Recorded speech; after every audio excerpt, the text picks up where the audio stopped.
야단 보따리를 찾아주셔서 감사합니다. 구독, 좋아요, 알림 설정 꼭 눌러주세요. 옛날 어느 마을에 학식이 높고 훤칠하게 잘생긴 박선비가 살았습니다. 박선비의 학문은 무척 뛰어났으나 그동안 운이 없어 벼슬을 못하고 있었지요. 박선비가 과거를 볼 때만 되면 집안의 어르신이 돌아가신다거나 꼭 우환이 생기는 것이었습니다. 그러다 보니 박선비는 벼슬도 못하고 어느덧 노총각이 되고 말았답니다. 어머 얘, 저기 박선비 아니니? 그러게 박선비님은 어쩜 저리 잘생기셨을까? 혼인은 말고 연애만 한번 해보면 얼마나 좋을까? 아니 연애는 하고 싶은데 혼인은 하기 싫다니 그게 무슨 말이니? 넌 그것도 모르니? 만에 하나 박선비가 과거에 급제하지 못하면 평생 먹여 살려야 하는데 반거충이 된 박선비를 과연 감당할 수 있겠어? 넌 벌써 그런 것까지 생각을 했구나? 내게도 박선비님은 상상 속 봉황새와 같아. 잡고 싶어도 잡을 수 없는 새 말이야. 아서라 아서. 내가 박선비와 혼인은 안 해도 다른 년이 박선비와 만나는 것은 용납할 수가 없지. 마을 처녀들은 박선비를 보며 말들이 많았습니다. 섣불리 혼인했다간 평생 반거충이를 먹여 살려야 했으니까요. 하지만 또 남이 박선비를 차지하는 것은 용납할 수가 없었습니다. 그렇게 박선비는 마을 처녀들에게 남주기는 싫고 혼인은 꺼리는 계륵 같은 사내였지요. 하지만 정작 박선비 자신은 마을 처녀들에게 관심이 없었습니다. 관심이 없는 건지 좋아하는 처녀가 없는 건지는 몰라도 지금까지 단 한 번도 만나본 처녀가 없었지요. 그러던 어느 날이었습니다. 마을에 현감이 새로 부임하여 오게 되었는데 그에게는 무척 촐싹대고 사고뭉치 관연한 딸이 하나 있었답니다. 얘 복심아 또 어디 가는 것이야? 새로 이사 왔으니 마을 구경 좀 하고 올게요, 어머니. 제발 이 마을에서는 사고 좀 치지 말고 조용히 좀 살자꾸나. 너 때문에 마을을 옮겨 다닐 때마다 조바심이 난단다. 알았어요, 어머니. 너무 염려하지 마시어요. 새로 부임한 현감의 딸 복심이는 새로 이사온 마을이 마음에 쏙 들었습니다. 경치도 좋고 물 맑은 개울도 있었는데 백로도 쉬어갈 만한 곳이었지요. 보면 볼수록 너무 아름답구나. 이런 곳이라면 사랑하는 낭군님을 만나 평생을 함께 살아도 되겠어. 그렇게 복심이는 마을의 아름다운 풍경을 한창 구경하고 있었는데 저 멀리서 웬 선비 하나가 유유자적 걸어오고 있는 것이었습니다. 그런데 그 선비가 멀리서 봐도 후광이 빛나는 것이었지요. 발은 땅을 밟지도 않는 듯 사뿐사뿐하였고 흩날리는 도포자락은 마치 하늘에서 신선이 구름 타고 내려오는 것만 같았습니다. 그렇게 복심이가 선비에게 홀려 멍하니 보고 있는 사이 어느새 선비는 복심이를 지나 저만치 가버리고 말았지요. 이보시오, 말 좀 물읍시다. 복심이는 멍하던 정신을 이내 차리고 박선비를 불러 세웠습니다. 헌데 박선비는 돌아보지도 않고 그냥 가버리는 것이었지요. 그러자 복심이는 달려가 선비에게 말했습니다. 난 이 마을에 어제 이사 온 이복심이요. 보아하니 마을이 너무 아름다워 그러는데 마을 소개 좀 해주실 수 있을까요? 복심이가 재차 말하자 박선비는 살짝 한번 뒤돌아보고 가던 길을 그냥 가는 것이었습니다. 이보시오, 어찌 사람이 말을 하는데 들은 채도 않는단 말이오. 이게 무슨 경우요? 복심이가 재차 말을 걸어보았어도 박선비는 대꾸도 않고 앞만 보고 가는 것이었지요. 아니, 사람이 어찌 저리 예의가 없단 말인가. 마을에 처음 이사 온 사람에게 소개 좀 해주는 것이 그리 어려운 것이란 말이던가. 복심이는 속이 상했습니다. 자신도 한 미모한다고 생각하고 있었는데 이사 오자마자 사내에게 한 방에 까인 것이니 자존심도 무척 상한 것이었지요. 그런데 복심이는 이번엔 뭔가 달랐습니다. 속상하고 자존심도 상했지만 그 사람이 밉지는 않았지요. 훤칠한 데다 학식까지 있어 보이니 한마디로 요즘 말하는 존잘남이었습니다. 그러다 보니 복심이는 박선비에 대한 관심이 더욱 커지는 것이었지요. 복심이는 웬 모르는 사내에게 까이고 집에 돌아와 자려고 눈을 감으니 그 사내 얼굴이 자꾸만 떠오르는 것이었습니다. 낮에 본 그 사내는 누구일까? 어쩜 그리 훤칠하고 믿음직스러운 것이야. 사내 뒤에서 빛나던 후광, 그리고 무뚝뚝하지만 믿음직스러운 그의 모습에 복심이는 잠 한숨 자지 못하고 뜬 눈으로 밤을 새고 말았답니다. 그렇게 뜬 눈으로 날을 샌 복심이는 이른 아침 일찍 박선비와 처음 만났던 들판으로 향했습니다. 그리고 박선비가 나타나기만을 기다렸지요. 그런데 아무리 기다려봐도 박선비가 나타나지를 않는 것이었습니다. 어디 사는 누구이고 이름도 모르다 보니 마냥 기다릴 수밖에 없었지요. 복심이는 박선비가 어떤 사람인지 무척 궁금하였는데 아무리 기다려도 나타나지를 않으니 애가 타는 것이었습니다. 그렇게 사흘이 지난 어느 날 드디어 박선비가 나타나는 것이었지요. 그러자 복심이는 박선비에게 달려가 말했습니다. 이보시오, 오늘은 내 꼭 할 말이 있으니 내게 잠시 시간을 내어주시지요. 그러자 박선비는 복심이의 얼굴을 한번 들여다보는 것이었습니다. 그리고는 다시 뒤돌아가는 것이었지요. 그러자 복심이도 이번만큼은 놓칠 수가 없었습니다. 그리하여 복심이는 박선비 앞으로 달려가 길을 막고 두 팔을 활짝 벌렸습니다. 못 가시오. 오늘은 대화를 하지 않고는 못 보내드리겠습니다. 그러니 내게 잠시만 시간을 내주시오. 두 팔까지 벌려 박선비 가는 길을 막자 그제서야 박선비가 어쩔 수 없다는 듯이 말문을 여는 것이었습니다. 그래, 내게 할 말이 무엇이오? 박선비의 입이 열리자 복심이는 무척 기뻤습니다. 그리고 이때다 싶었지요. 저는 이곳 마을에 며칠 전에 이사를 왔습니다. 헌데 이사 온 첫날에 선비님을 뵈었지요. 그러시오. 그럼 내가 어찌해드리면 되겠소? 저는 이 마을이 마음에 쏙 든답니다. 그런데 이 마을에는 제가 아는 사람이 한 명도 없지요. 그러니 선비님께서 제게 마을을 소개해 주시지요. 그거면 되겠소. 그렇습니다. 그리하여 박선비는 복심이를 데리고 다니며 마을을 소개해 주었습니다. 마을이 처음 생긴 이야기와 마을에 있었던 커다란 일들에 대해서 모두 말해 주었지요. 이제 되었소. 난 이제 가보리다. 성함과 집이 어디인지 말해줄 수 있나요? 난 박선비라 하오. 그리고 집은 마을 끝 외딴 작은 초가집이요. 오늘은 참 고마웠습니다. 덕분에 이 마을이 더 좋아지게 되었어요. 그렇게 박선비가 돌아가고 있는 뒷모습을 보고 있는 복심이는 기분이 너무 좋았습니다. 박선비는 겉보기와 다르게 예의 바르고 무척 친절도 하였지요. 뿐만 아니라 복심이는 가슴까지 설레었습니다. 그러다 보니 복심이는 박선비가 너무너무 좋아진 것이었지요. 그렇게 또 며칠이 지나니 복심이는 박선비가 무척 보고 싶었습니다. 그리하여 복심이는 박선비 집을 찾아갔지요. 계시어요? 리시오. 아니 이곳까지 어인일이시오. 저의 어머님이 좋아하시는 한과인데 조금 가져와 봤어요. 입에 맞으면 좋겠네요. 고맙소. 그럼 잘 가시오. 박선비는 한과만 받아 방문을 닫고 안으로 들어가는 것이었습니다. 복심이는 그런 박선비가 서운은 하였지만 그래도 한과를 받아준 박선비가 고마웠지요. 그렇게 박선비의 얼굴을 본 복심이는 가슴이 너무 설레이고 기분도 좋았습니다. 그러다 보니 복심이는 박선비를 하루라도 안 보면 못 살 것만 같았지요. 그러다 보니 복심이는 다음날 일찍 또 박선비를 찾아갔답니다. 오늘은 또 무슨 일이요? 이것은 저희 아버님께서 피곤하실 때마다 드시는 홍삼인데 박선비님 드리려고 가져왔어요. 내겐 너무 과하오. 그러니 가지고 돌아가시오. 박선비는 또 문을 닫고 안으로 들어가는 것이었습니다. 그런데 이번에는 가져온 홍삼을 받지도 않는 것이었지요. 그러자 복심이는 화도 나고 오기가 생기는 것이었습니다. 네, 잠시 안으로 들어가겠습니다. 복심이는 신발을 벗고 박선비의 방으로 들어갔습니다. 그러자 방 아랫목에는 늙은 노모가 병들어 누워 있는 것이었지요.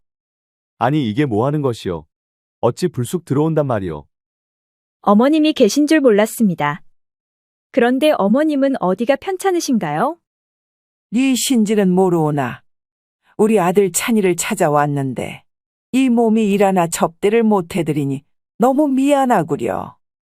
아니에요, 어머님. 저 때문에 일어나지 않으셔도 돼요. 그런데 어디가 어떻게 아프신 거예요? 내가 늙어서 그런 것이요.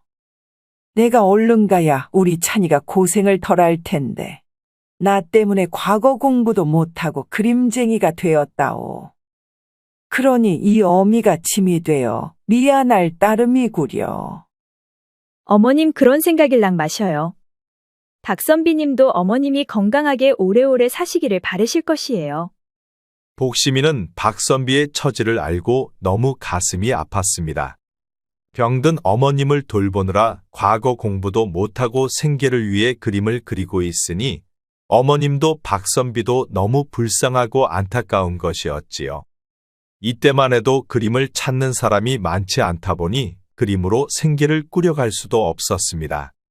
그래서 부엌에 들어가 보니 쌀독은 텅텅 비어 있고 당장 저녁 때울 끼니도 없는 것이었지요.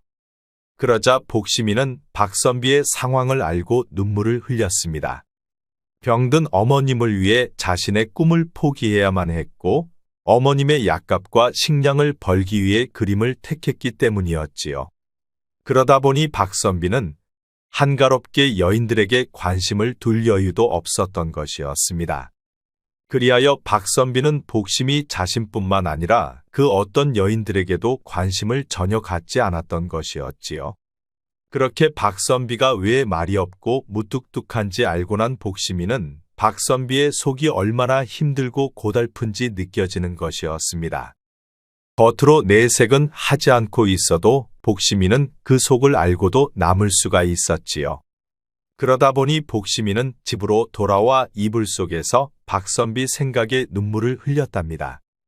태어나 이렇게 가슴이 아리고 아픈 적이 없었기 때문이었지요. 그 이후로 복심이는 하루도 거르지 않고 음식을 챙겨 박선비 집을 찾아갔습니다. 그리고 박선비 어머님께는 약재를 사다 매일같이 다려드렸지요. 아니 저녀는 니길래 하루도 거르지 않고 박선비 집을 찾아간단 말이여. 그러게. 처음 보는 얼굴인데 박선비가 어디서 데려온 처녀가 아닐까? 마을 처녀들은 박선비 집 밖에서 복심이를 지켜보고 있었습니다. 그리고 복심이가 박선비 집을 나올 때까지 지키고 서서 기다렸지요. 아니 니길래 박선비 집을 제 집 드나들듯이 다닌단 말이여? 아니 그런데 그런 것은 왜 묻는 것이요? 우린 어려서부터 박선비와 같이 자란 동무들이여. 그러니 우리 허락 없이는 박선비를 만날 수 없어. 동무라는 이유로 그런 권한이 있다는 것은 처음 들어보. 그러니 내일에 더 이상 참견하지 마시오. 어디서 굴러왔는지 모르나 다시 한번 박선비 집에서 나오다 걸리면 그때는 우리도 가만히 있지 않을 것이여. 복심이는 황당해도 너무 황당했습니다. 혼인을 약속한 사이도 아니고 그저 동무라는 이유로 못 만나게 한다니 너무 어처구니가 없는 것이었지요. 마을 처녀들이 박선비에게 관심 있다는 것을 알게 된 복심이는 마음이 왠지 편치가 않았습니다. 그리고 다음 날이 되자 복심이는 박선비를 따라 나섰지요. 아니 왜 따라오시는 게요? 박선비님이 어딜 가서 누구를 만나고 무엇을 하시는지 모든 게 궁금합니다. 그렇다고 장까지 따라온단 말이요. 장이 아니라 그보다 더한 곳도 따라갈 것입니다. 그리하여 박선비가 그린 그림을 가지고 가는 서책방으로 들어가자 곧이어 복심이도 따라 들어갔지요. 어디 보자. 이건 돈을 몇 푼밖에 받을 수 없을 것 같소이다. 한 냥도 안 되겠소이까? 이미 박선비 그림은 살만한 사람은 모두 산 것 같소이다. 그러니 특별한 그림이 아니면 살 사람이 없소이다. 그러자 옆에서 이를 조용히 지켜보고 있던 복심이가 말하는 것이었습니다. 이 그림 제게 파시지요. 제가 그동안 봐왔던 그림들 중에 이렇게 사물을 섬세하게 표현한 그림은 처음이요. 제가 열량을 내겠습니다. 그러자 서책방 주인이 복심이를 옆눈질로 보는 것이었습니다. 양반집 교수로 보이는 사람이 그림을 사겠다고 하자 서책 방 주인이 서둘러 말하는 것이었지요. 그 열량 내가 내게 쏘이다. 그러니 어서 내게 주시구려. 그리하여 박선비는 그림을 열량에 팔았습니다. 평소 많이 받아봐야 한두 냥밖에 안 되었는데 복심이가 옆에서 거들자 열량씩이나 받게 된 것이었지요. 그렇게 서책방을 나온 두 사람은 무척 기뻤습니다. 그리고 신나게 달리기 시작하였지요. 서책방 주인이 다시 부를 수도 있다는 생각에 앞만 보고 달렸습니다. 그런데 어느 순간 박선비가 복심이의 손을 잡고 뛰는 것이었습니다. 그러자 복심이는 심장이 터져 죽을 것만 같았지요. 복심이는 뛰면서도 자신의 손을 잡은 박선비의 손만 바라보았습니다. 박선비가 자신의 손을 어찌나 세게 잡았는지 손이 다 아플 지경이었지요. 하지만 복심이는 아파도 좋으니 계속 잡고 달렸으면 하는 생각이었답니다. 처음 본 날부터 지금까지 무척 차갑게만 굴던 박선비가 자신의 손을 잡고 뛰고 있으니 복심이는 뛰는 게 하나도 힘들지 않았습니다. 그저 심장이 터져버려 남아나질 않을 것만 같았지요. 복심이는 기쁘다 못해 눈물이 맺혔습니다. 말을 해도 두 마디 이상을 하지 않던 박선비가 지금 이 순간 자신의 손을 잡고 있기 때문이었지요. 복심이는 이 순간이 너무도 행복했습니다. 이제 된 것 같소. 서책방 주인도 이곳까지는 오지 못할 것이요. 한참을 달려 어느 인적 없는 정자나무 아래에서 박선비가 말하는 것이었습니다. 그리고 말하는 박선비의 이마에는 땀방울이 맺혔습니다. 그리고 얼굴도 붉어져 있었지요. 그런데 그런 그림은 어디서 배웠나요? 저도 그림에 대해서 아는 것은 없으나 아버님이 그림을 좋아하셔서 많이 봤었습니다. 그런데 제 눈에는 정말 좋은 그림이었어요. 허허, 그러시오. 그리 말해 주시니 고맙소. 그날은 두 사람 모두 기분이 너무 좋았습니다. 박선비도 복심이도 모두가 기뻤지요. 그렇게 꽃들이 만발한 벌판을 박선비가 앞서가고 복심이가 그 뒤를 따르고 있었습니다. 그렇게 박선비의 뒷모습을 보고 있던 복심이는 눈물이 흘렀습니다. 아무리 힘들어도 내색 한번 하지 않고 내일 당장 먹을 것이 없어도 평상심을 잃지 않는 그를 보면서 복심이의 가슴은 박선비로 꽉 차게 되었지요.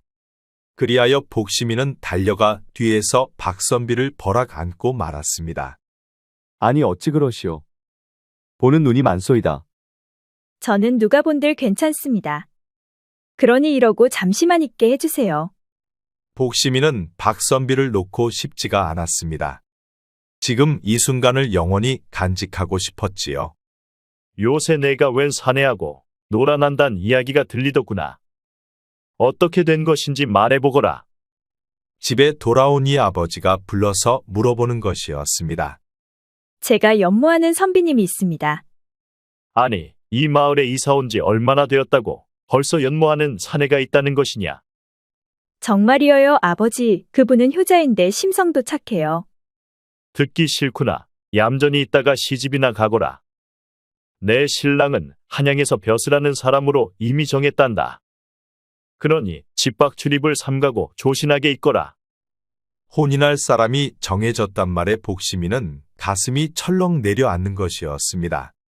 그리고 집밖 출입을 금지당해 박선비를 볼 수 없게 되니 가슴이 너무 아팠지요.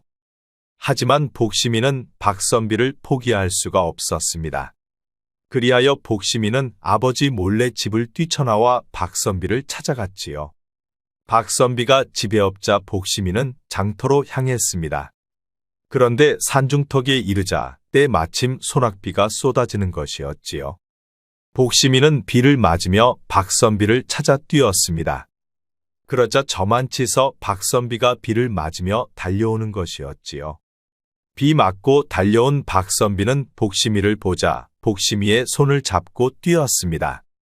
그렇게 뛰다 보니 어느 작은 동굴이 나오는 것이었지요. 동굴 속으로 비를 피한 두 사람은 젖은 옷에 물기를 짜내었습니다. 박선비님, 아무도 모르는 곳으로 저를 데리고 떠나줄 수 없을까요? 물론 어머님 모시고 말이어요. 아니 왜 그러시오. 무슨 일이 있는 것이요? 이유는 묻지 마시고 저랑 멀리 떠나요. 무슨 일이 있는지는 모르겠으나 그건 쉽지가 않소. 복심이는 박선비를 벌악 안았습니다. 그리고 박선비 품에 안겨 하염없이 울고 있었지요. 그러자 복심이에게 무슨 일이 있는지는 몰라도 너무 구슬피 울고 있으니 박선비도 복심이를 꼭 안아주었습니다. 그러다 보니 두 사람의 심장이 터질 듯 요동치는 것이었지요. 한창 젊디 젊은 나이에 처음으로 이성을 품에 안게 된 두 사람은 불타오르는 심장을 주체할 수가 없었습니다. 옷이 비에 젖어 속살도 모두 보이는 것이었지요. 아니 이리 큰 것은 무엇이요? 도대체 어디에 쓰는 물건이요? 남자의 것을 처음 본 복심이는 모든 게 신기했습니다. 그러다 보니 두 사람은 어느새 한 몸이 되었지요. 소낙비 내리는 어느 동굴 속에서 두 사람은 첫사랑 첫 경험을 갖게 되었습니다. 처음 겪어본 황홀한 시간이었지요. 그리고 너무 행복했습니다. 그렇게 불같이 뜨거운 시간이 지나고 복심이는 박선비 가슴에 안겨 있었습니다. 박선비의 품은 너무도 따뜻하고 좋았지요. 그렇게 비가 그치자 두 사람은 산에서 내려왔습니다. 그런데 갑자기 아버지가 관졸들을 데리고 나타나는 것이었지요. 너는 내가 외출을 금지했거늘 어찌 또 밖으로 나온 것이냐? 아버지, 저는 박선비님을 연모합니다. 그러니 혼인은 박선비님과 하게 해주세요. 안 된다 하지 않았느냐? 이미 혼사가 정해졌는데 내가 이러고 다니는 것을 사돈께서 알면 뭐라 생각하겠느냐? 여봐라, 저 박선비를 잡아다 곤장 20대를 치거라. 이미 정혼자가 있는 여인을 꼬드겨냈으니 이는 곤장으로 엄중히 다스려야 할 것이다. 그리하여 복심이는 집으로 끌려가고 박선비는 관아로 끌려가 곤장을 맡게 되었지요. 이제 방문까지 걸어 잠긴 방에서 복심이는 나올 수도 없었습니다. 그러다 보니 복심이의 두 눈은 항상 퉁퉁 부어 있고 먹지도 않는 것이었지요. 그러던 어느 날 변소에 간 복심이는 어디론가 사라지고 말았습니다. 그리고 어느덧 10년의 세월이 흘렀지요. 형조에서는 나라에 바칠 세금을 지나치게 탄로하자 지방의 관청을 대대적으로 수사하고 있었습니다. 그러다 보니 사탈관직되거나 정도가 심해 옥살이를 하는 관리들이 수도 없이 많았지요. 어서 바른대로 되지 못할까? 세금을 탈루한 증자가 명백하거늘 어찌 계속 발뺌을 한단 말이냐? 이보시오 형조정랑, 나는 모르는 일이라 하지 않소. 육방들이 한 일을 내가 뒤집어 쓴 것이요. 아니 이자가 지금 무슨 소리를 하는 것이야? 육방들은 내 놈의 수하들이 아니냔 말이다.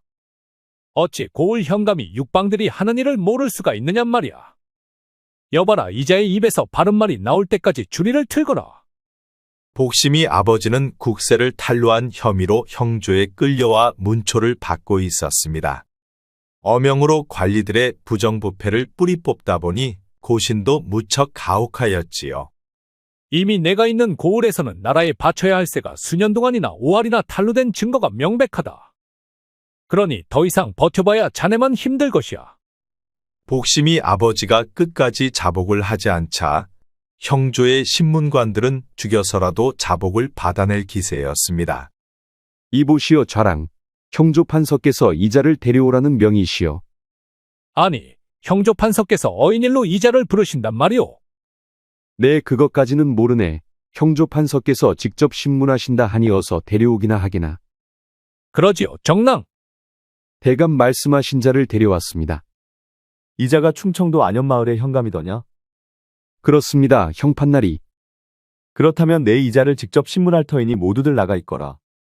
과거 시험을 치르고 장원으로 급제한 박선비는 어느덧 형조의 판서가 되어 있었습니다. 이보시오, 날 알아보시겠소? 글쎄요, 어디서 뵌 적은 있는 것 같으나 기억이 나질 않습니다. 10년 전 복심낭자와 같이 있다가 관아에 끌려가 곤장을 맞은 박선비요. 아니, 그렇단 말이요. 그대가 이렇게 높은 곳까지 오를 줄은 내 미처 몰랐소. 이 사건은 사또 몰래 육방이 저지른 것이 포착되었으니 내 다시 조사하라 이를 것이요. 고맙소. 정말 고맙소이다. 내 이 은혜를 반드시 갚겠소. 그런데 한 가지 궁금한 게 하나 있소. 그것이 무엇이오? 어서 말해보시오. 듣기론 복심낭자가 한양으로 시집갔다 들었소. 헌데 한양 양반집을 하나도 빠짐없이 모두 조사를 해보아도 복심낭자는 그 어디에도 없더이다. 이게 도대체 어떻게 된 것이요? 아, 그게 사실은 말이요. 혼례 전에 복심이가 감쪽같이 사라졌다오. 아니 사라졌다니요. 자세히 좀 말씀해 주시지요. 혼례 며칠 전 변소간 복심이가 돌아오지를 않았다오. 혹시 변통에 빠졌나 하고 모두 찾아봤지만 찾을 수가 없었소. 이후로 전국의 사람을 풀어 찾아봤지만 아직도 찾지를 못하고 있소이다. 그 바람에 애미는 병석에 들어누운 지가 오래되었소. 나도 복심이만 생각하면 가슴이 찢어진다오. 그때 박선비와 혼례를 올리고 싶다는 복심이를 내가 막지만 않았어도 일이 되지는 않았을 텐데 이 모든 게 내 불찰이요. 복심이 아버지는 땅을 치고 통곡을 했습니다. 그 울음소리가 어찌나 큰지 형조가 들썩일 정도였지요. 박선비는 복심이 아버지의 말을 듣고 너무 놀랐습니다. 시집을 가지 않으려고 뛰쳐나갔다면 여인의 몸으로 어디선가 힘겹게 살아가야 할 텐데 곱게 자란 복심이가 과연 잘 살아내고 있을지 걱정이 되었지요. 아버지 현감이 사람을 풀어 모두 찾아봤다 하니 박선비는 고민이 많았습니다. 어디를 어떻게 찾아봐야 할지 막막하기 그지없었지요. 실은 박선비도 복심이를 무척 사랑했습니다. 하지만 자신의 처지 때문에 내색도 할 수가 없었지요. 곱게 자란 복심이를 데려다 고생시킬 수가 없었습니다. 찢어지게 가난한 자신에게 복심이를 데려올 용기도 없었지요. 자신을 사랑했기에 혼인 전에 도망친 복심이 생각에 박선비는 가슴이 더욱 아팠습니다. 가슴이 찢어질 듯 너무 고통스러웠지요. 설마 그곳에 있는 것은 아니겠지. 아닐 거야. 박선비는 문득 첫사랑을 나눈 동굴이 생각났습니다. 그리하여 박선비는 말 타고 달리기 시작하였지요. 그렇게 한창 달리다 보니 소낙비가 쏟아지는 것이었습니다. 첫사랑 첫 경험을 갖게 된 날도 소낙비가 내렸었지요. 한참을 비를 맞으며 달리고 달려 동굴에 도착해 보니 이게 뭔 일이랍니까? 몰골은 영락없는 거짓골이었으나 복심이가 틀림이 없었습니다. 그런데 옆에는 웬 꼬마 거지도 있는 것이었지요. 아니 복심낭자가 아니요. 이게 어떻게 된 것이요? 복심이는 박선비를 뚫어져라 바라보았습니다. 그리고 두 손을 들어 박선비의 얼굴을 만져보는 것이었지요. 복심이의 두 눈엔 눈물이 흐르기 시작하였습니다. 그러자 박선비는 복심이를 품에 꼭 안아주었지요. 서로를 품에 안은 두 사람은 있는 힘껏 서로를 끌어당겼습니다. 박선비가 곤장을 맞고 옥에 갇혀있는 몇 개월 사이 어머니는 세상을 뜨고 말았었습니다. 어머님의 장례를 마친 박선비는 다시 과거 공부에 몰두하였답니다. 누군가 집을 비울 때마다 쌀독을 채워놓는 바람에 박선비는 공부를 지속할 수가 있었지요. 박선비는 이제야 알 것 같았습니다. 쌀독을 채워놓는 이가 복심이었다는 것을요. 그렇게 두 사람은 10년 만에 재회를 하였습니다. 눈물만으로는 벅찬 감동을 다 표현할 수도 없었지요. 어머니, 이분은 누구시어요? 옆에 있던 거지아이가 묻는 것이었습니다. 이분은 너의 아버님이셔. 박선비는 가슴이 터질 것만 같았습니다. 딱 한 번의 첫사랑이 낳은 아들이었으니까요.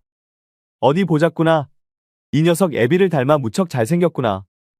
세 사람은 서로를 부둥켜 안고 한없이 울었습니다. 거짓골을 하고 동냥을 하면서 동굴에서 살아온 세월이 어느덧 10년이나 흘러갔지요. 하지만 박선비만을 사랑했던 복심이는 집으로 돌아갈 수가 없었습니다. 힘들 다하여 집으로 돌아가면 다른 사내의 부인이 되어야 했으니까요. 뱃속에 아이를 베고서도 복심이는 힘든 삶을 선택한 것이었습니다. 그리하여 박선비와 아름다운 첫사랑을 나눈 꽃, 행복했던 추억이 있는 동굴에서 살게 된 것이었지요. 그렇게 10년 만에 상봉을 가진 세 사람은 한없이 울고 또 울었습니다. 그리고 아름답고 아름다운 상봉을 마쳤지요. 박선비는 복심이와 아들을 데리고 한양으로 올라갔습니다. 그리고 곧바로 혼례를 치렀지요. 아버님 절 받으시지요. 아닐세, 절은 내가 해야지. 어찌 하늘같이 높은 사람에게서 내가 절을 받을 수가 있겠나. 그리고 날 용서해 주게. 나 때문에 자네의 어머님이 돌아가시고 두 사람이 10년을 떨어져 살았으니 이 죄를 어찌다 갚을 수가 있으랴. 내 남은 인생을 반성하고 반성하면서 죄값을 달게 받겠네. 박선비는 복심이와 아들 창룡이를 무척 사랑했습니다. 그리고 그동안 못해준 사랑을 넘치게 주었지요. 그리고 밤이 되면 복심이는 박선비를 항상 불러댔습니다. 서방님, 서방님의 그 큰 물건 좀 오늘도 보고 싶어요. 어서요, 어서. 우리 영상을 시청하시는 여러분 모두 항상 건강하고 행복하기를 바랍니다. 구독과 좋아요, 알림 설정 부탁드립니다.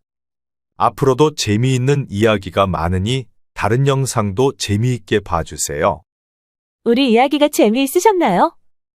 그럼 여러분 모두 오늘도 행복하고 즐거운 시간 되세요.